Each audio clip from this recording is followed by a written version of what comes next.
Masih ada satu lagi nih umbi-umbian yang bermanfaat sebagai sumber pangan di masa depan.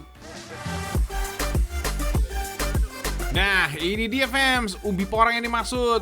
Wih, banyak juga ya. Karena jumlahnya berlimpah, Kabupaten Nganjuk kini dikenal sebagai salah satu penghasil porang terbesar di Indonesia. Oh my wow, keren banget deh. Fams, porang dikenal sebagai tanaman herbal yang banyak tumbuh di hutan tropis, khususnya Indonesia. Tanaman ini bisa tumbuh subur di lahan yang ketinggiannya mencapai 700 mdpl. Untuk mengetahui umbi porang ini boleh dipanen, bisa dilihat dari tali rafia ini fams. Umbi porang yang sudah bisa dipanen bisa dilihat dari tali rafia yang berwarna biru, sedangkan rafia yang berwarna putih artinya ukuran umbinya masih kecil. Cara lainnya bisa dilihat dari batang umbinya yang sudah layu. Sebelumnya sih tali rafia ini emang sengaja dipasang sebagai tanda ketika panen atau pengecekan ukuran umbinya. Oh ya, porang bisa dipanen untuk pertama kali pada usia 3 tahun. 1 hektar lahan bisa menghasilkan 10-20 ton porang. Kalau lagi musim panen, jumlahnya bisa mencapai 60 ton fams. Setelah panen pertama, tanaman ini dapat dipanen setahun sekali, tanpa harus menanam kembali umbinya. Sekali tanam, bisa dipanen terus-terusan gitu fams. Oh ya, bibit tanaman porang ini berasal dari kata biji, atau biasa disebut bulbil. Karena permintaan porang terus meningkat, butuh petani-petani terampil yang mampu menghasilkan porang berkualitas.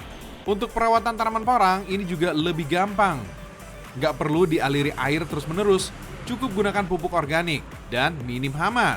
Itu sebabnya porang bakal jadi sumber pangan baru, pengganti beras. Untuk kebutuhan ekspor, umbi yang sudah dipanen harus diolah menjadi tepung dan kepingan kering alias chips. Pengolahan chips porang sekarang sudah dilakukan di pabrik modern fams. Jadi lebih cepat dan bisa menghasilkan lebih banyak chips kering. Nah, pabriknya fams berada di Pasuruan, Jawa Timur.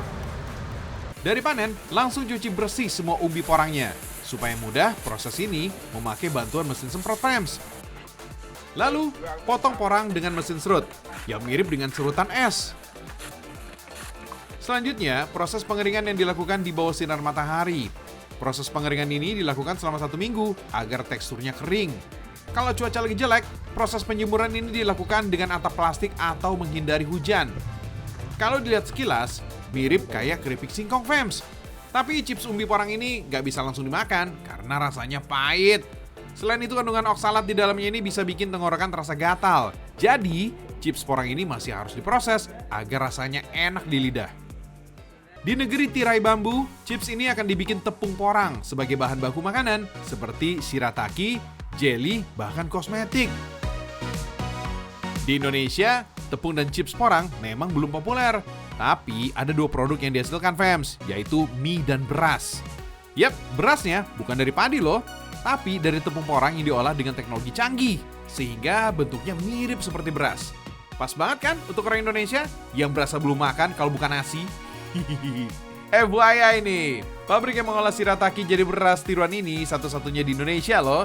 Sayangnya harga beras shirataki ini masih mahal, jauh lebih tinggi dari beras. Soalnya pengolahan porang menjadi beras shirataki ini butuh banyak proses dan mesin-mesin canggih. Berbeda dengan pengolahan gabah menjadi beras yang lebih simpel. Oh iya, porang adalah salah satu bahan makanan sehat yang tinggi kandungan serat. Olahan porang ini bagus untuk program diet karena bikin kita merasa kenyang lebih lama. Mantap! Tapi tahu nggak? Nasi ternyata bisa bikin nagih karena kandungan gula yang gampang dicerna. Jadinya bikin kita gampang terasa lapar fams. Itu sebabnya jadi pengen makan nasi lagi, dan lagi. Berbeda dengan porang yang rendah kalori, rendah karbohidrat, dan juga rendah kadar gula. Porang juga lebih menguntungkan buat kesehatan dan lebih menguntungkan buat petani. Kok bisa? 1 hektar lahan padi bisa panen 3 kali dalam setahun. Hasilnya sekitar 20 ton gabah basah per tahun. Sedangkan tanaman porang hanya bisa dipanen setahun sekali, tapi menghasilkan sekitar 40 ton porang. Dari segi harga, porang ini juga jauh lebih tinggi daripada gabah.